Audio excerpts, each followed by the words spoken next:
Hello friends, my name is Dr. DP Sharma and you are most welcome to our first episode of Bone and Joints Talk with Dr. DP Sharma। दोस्तों ये पहला episode है हमारा bone and joints talk का। हम ऐसे episodes weekly बनाया करेंगे उन पेशेंट्स के लिए जिनको एक्सपर्ट एडवाइस चाहिए। हम कई बार आपके कमेंट्स का चाहते हुए भी रिप्लाई नहीं कर पाते हैं, ऑन टाइम नहीं कर पाते हैं, तो आप इस वीडियो के नीचे आपके क्वेश्चंस छोड़ सकते हैं जो हम नेक्स्ट वीडियो में कवर करेंगे। कुछ क्वेश्चंस हैं यहाँ पे, उनके रिप्लाई अब आज हम पहले एपिसोड में देंगे। इस एपिसोड से आप एक्सपर्ट एडवाइस ही ले सकते हैं और इसको हम पब्लिकली आंसर कर रहे हैं क्योंकि जैसे काफी सारे सवाल बहुत इंपॉर्टेंट होते हैं जो एक पेशेंट पूछता है पर फायदा बहुत लोगों का हो सकता है जो नहीं पूछ रहे हैं उसका। तो स्टार्ट करते हैं हम ये फर्स्ट एपिसोड। और पहला जो क्वेश्चन है वो गुंजन सक्सेना जी ने पूछा है, I have a complete tear of ACL near its femoral side, but with knee support I can walk proper. Do you think it is necessary to do surgery in such case? Need your help and opinion. तो देखिए जो ACL tier है वो अगर complete tear है और आपको instability आती है बिना ब्रेस पहने हुए तो उसकी डेफिनेटली सर्जरी करनी चाहिए। सर्जरी नहीं करने की वजह से आप ब्रेस के साथ चल रहे हो तो भी वो एनाटॉमिकल मूवमेंट नहीं है, मतलब जिस तरीके से घुटना बना है मूव करने के लिए उस तरीके से वो मूव नहीं करेगा। अल्टर्ड तरीके से मूव करेगा तो आर्थराइटिस के चांस ज्यादा हो जाएंगे और आप ऑब्वियसली स्पोर्ट्स वगैरह या फिर सडन एक्टिविटी सडन टर्न तो आप नहीं ले पाएंगे। तो yes, surgery is recommended. Next सवाल हम देखते हैं, सुदामा जी का है। सर मेरा नाम सुदामा है और मैं उड़ीसा से हूँ। मेरा राइट हिप बिल्कुल काम नहीं करता और मेरा राइट लेग छोटा हो गया है, क्या MIS टेक्निक से मदद से ठीक हो सकता हूँ? जी, जिस तरीके की हम आपकी प्रॉब्लम समझ पा रहे हैं उसमें आपके राइट हिप में तकलीफ है और वो कोलैप्स की वजह से छोटा हो गया है।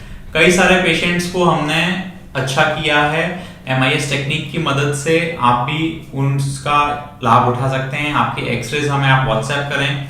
MIS टेक्निक से हम हिप जॉइंट में लेग की लेंथ को बराबर कर देते हैं, उसका करेक्शन कर देते हैं। नेक्स्ट हम देखते हैं Sandeep. Sir I have foot drop since 2007। I suffered from extensive transverse myelitis, can it be treated? तो फुट ड्रॉप की सर्जरी अगर आप सर्जिकल साइड देख रहे हैं, जो नॉन सर्जिकल साइड है वो तो हमारे अंडर नहीं आती है, पर सर्जरी में हम टेंडन ट्रांसफर्स करते हैं। इसमें टेंडन ट्रांसफर एक ऐसी सर्जरी है जिसमें हमें दूसरी साइड का टेंडन चाहिए होता है वर्किंग। अगर आपके वो प्लांटर फ्लेक्सर्स अच्छे से काम कर रहे हैं tibialis posterior तो हम उनको आगे लगा के आपकी सर्जरी कर सकते हैं जो कि सक्सेसफुल होगी।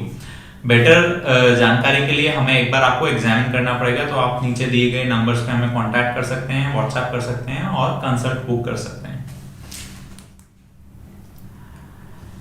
लाइफ स्ट्रगल के नाम से एक मैसेज है। Hello sir, my father is suffering from tuberculosis of bones and left hip is damaged. Treatment of tuberculosis is completed 6 months। क्या हिप रिप्लेसमेंट किया जा सकता है?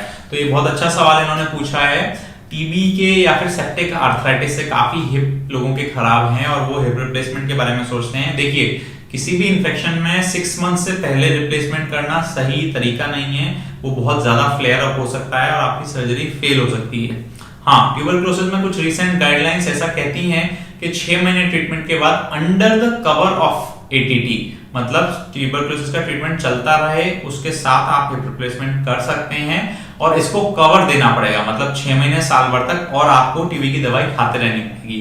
तो यस, हिप रिप्लेसमेंट आपका पॉसिबल है। आप हमें आपकी रिपोर्ट्स शेयर कर सकते हैं, वी विल हेल्प यू कि आपको हमारे पास कैसे पहुंचना है। फिर समीर जी के नाम से मैसेज है। Sir I have had a foot drop for 13 years which occurred because of nerve injury at my third cord, can it be treated?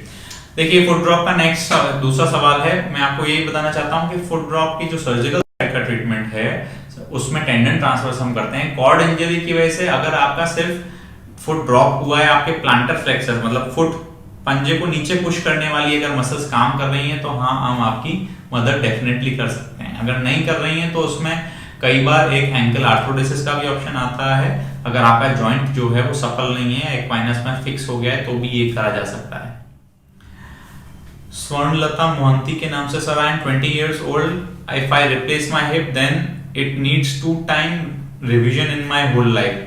देखिए, ये कोई पत्थर की लकीर नहीं है कि आप 20 years पे सर्जरी करा रहे हैं तो आपको 2 बार रिवीजन कराना पड़ेगा या 3 बार रिवीजन कराना पड़ेगा। हाँ, अर्ली लाइफ में ऐसा हो सकता है, depending on your technique, depending on your implant quality के 20 to 40 इयर्स अगर हमने अच्छा इम्प्लांट यूज किया है तो मे बी आपको 15 years, 20 years, 30 years down the line जब भी आपको एक बार रिवीजन कराना पड़ सकता है। जरूरी नहीं है ये रिवीजन बहुत बड़ा ही हो, कई बार अगर इसमें सिर्फ पॉली खराब हो गया होता है तो सिर्फ पॉली को चेंज कर दिया जाता है। ये फिक्स नहीं कहा जा सकता कि आपकी लाइफ में कितने रिवीजन आएंगे।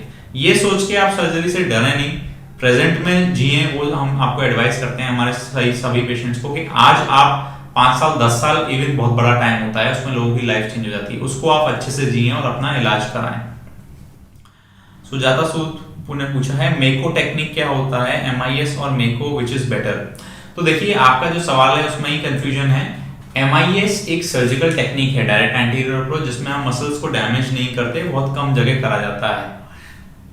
मेको एक जहां तक मैं समझ पा रहा हूं आप उसी मेको की बात कर रहे हैं, एक कंपनी का रोबोट सिस्टम है, जो रोबोट जो है वो काफी इन्वॉल्व होता है सर्जरी करने में, ना कि डॉक्टर का इन्वॉल्वमेंट कम रहता है। तो ये दोनों चीजें बिल्कुल अलग अलग हैं। MIS एक अप्रोच है, सर्जरी करने का तरीका है, और मेको जो है एक रोबोट का नाम है जो सर्जरी करता है।